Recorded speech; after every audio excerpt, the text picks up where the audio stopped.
Bienvenue dans Histoire, Rêve et Merveille. Prépare-toi pour un merveilleux voyage. Ouvre grand ton imagination. L'histoire peut commencer. La veille de la rentrée, dans une maison toute calme, Thomas était couché dans son lit, les yeux ouverts. Il serrait son doudou contre lui, bien au chaud sous la couverture. Tout était prêt pour demain. Ses habits, son cartable, ses chaussures, même sa trousse avec tous ses crayons de couleur. Mais sa tête était pleine de questions qui dansaient. Thomas avait peur. Et même s'il ne disait rien, on aurait pu deviner, juste à la façon dont il triturait ses doigts. Il avait peur de se tromper, peur de ne pas se souvenir du prénom de la maîtresse, peur que personne ne veuille jouer avec lui. C'est normal, tu sais. La rentrée, c'est comme un grand plongeon dans une piscine qu'on ne connaît pas encore. On a un peu froid au début, mais après, souvent on s'y sent bien. Ce soir-là, Thomas ne disait rien, mais sa maman était là, assise au bord du lit. « Tu veux parler, mon cœur ?» demanda-t-elle en caressant doucement ses cheveux. Thomas haussa les épaules. Il avait les larmes qui piquaient un peu. Alors sa maman sourit et dit « Tu sais, parfois, quand j'étais petite, je parlais à mes crayons. » Thomas fronça les sourcils. « Tes crayons ?» Elle hocha la tête. « Oui, chacun avait un rôle. Quand j'avais peur, je choisissais une couleur et elle me donnait du courage. Tu veux essayer ?» Elle prit doucement la trousse posée sur la table de chevet et l'ouvrit. Puis elle posa les crayons, un à un, sur la couette. Le jaune brillait comme un petit soleil. « Celui-ci, c'est pour le sourire.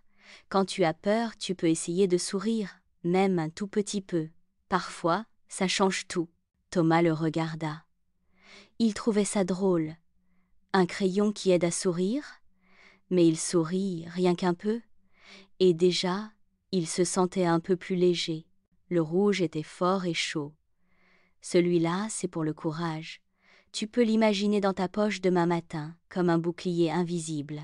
Thomas ferma les yeux et imagina le crayon rouge dans sa poche. Un petit courage discret, mais solide. Le vert, tout doux, ressemblait à une feuille d'arbre. Il sert à tendre la main. Si un enfant est seul demain, tu peux aller lui dire bonjour. Thomas hocha la tête. Le bleu était calme, comme le ciel. C'est pour respirer. Si ton cœur bat trop fort, tu respires doucement, tu souffles, et tu recommences.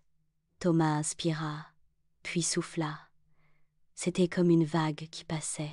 Le violet, un peu mystérieux, brillait presque dans le noir. C'est le crayon des rêves.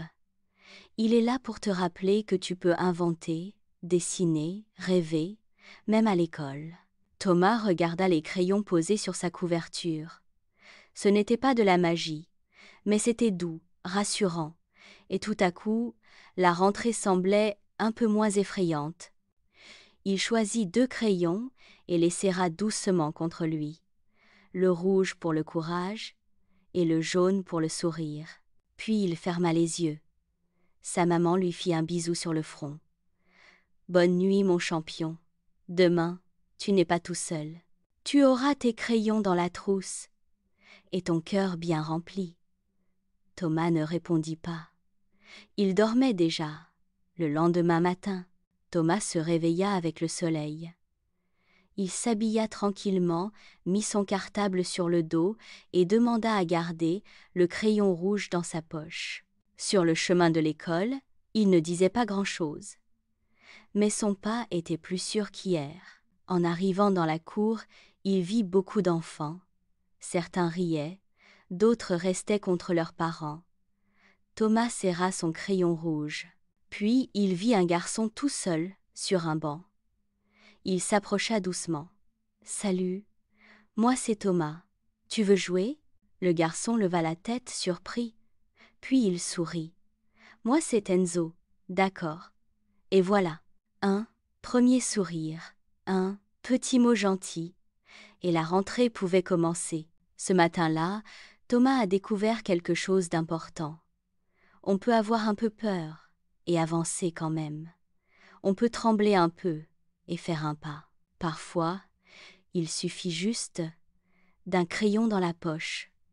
Bonne rentrée à tous les petits courageux. C'est la fin de notre histoire, mais le rêve continue. Un petit dessin magique t'attend dans la description. Si l'histoire t'a plu, abonne-toi et rejoins-nous pour de nouvelles aventures magiques d'histoire, de rêves et de merveilles. À très bientôt!